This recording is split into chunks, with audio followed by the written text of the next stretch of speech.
Hi, this is Melanie DewBerry. Thank you for watching these videos and for always leaving your feedback. It's just so helpful. I thought I'd talk about today about something I wrote in my book, and I'm going to expand on it. I wrote a kind of a smaller portion.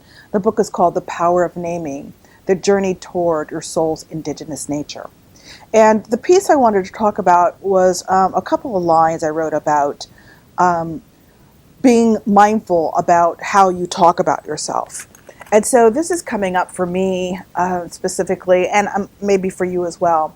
And so I'm asking you to be really thoughtful and to be mindful about the things that come out of your mouth about yourself.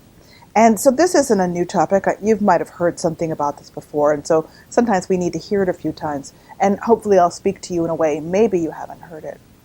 But so I don't know if you are clearly aware about how you represent yourself in the world, how you verbally represent yourself in the world.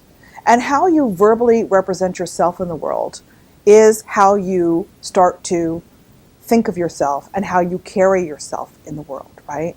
So one of the things I want you to be conscious of is, what is the story you're telling your DNA, your cells, your mind, your heart, your soul, and what are you actually sharing with other people about yourself that could possibly not actually be the true representation of yourself?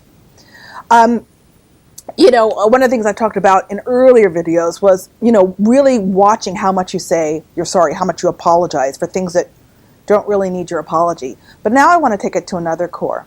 Since this book came out, and people have been very generous with their praise. And sometimes, people will say, "Oh man, book's going to be a hit." I'm like, "Well, we don't know. I don't know if, I don't think so, And I'm starting to brush it away.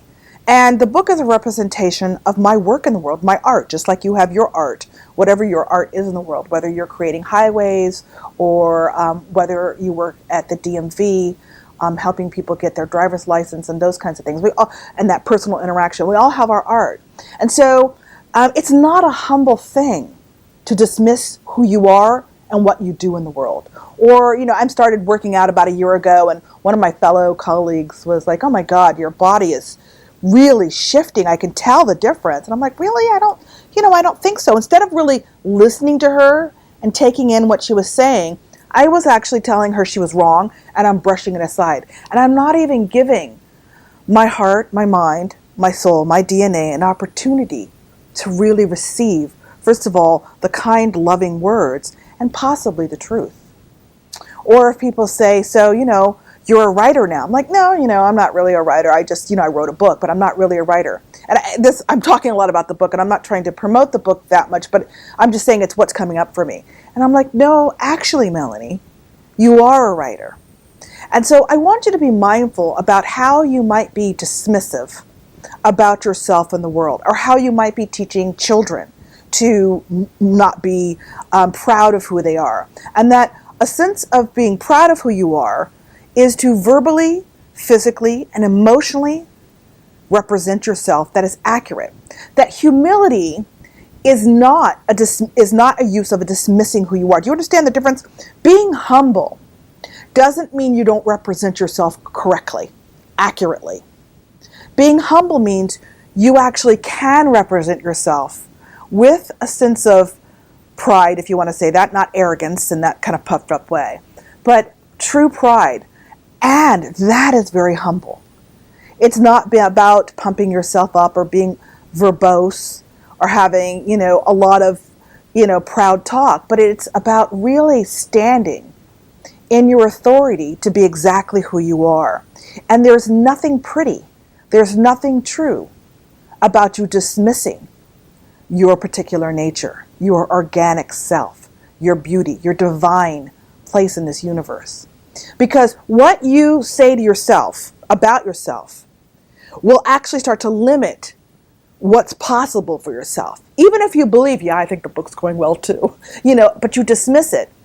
There's a competition inside your body, inside your mind, inside your heart. It's like, well, which one's the truth? And so it's trying to figure it out. And so you're already limiting possibilities, opportunities.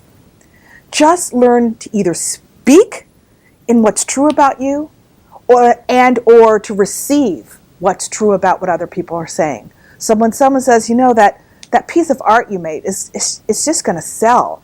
It's just going to sell so quickly. Your job is to receive and not say, I hope so.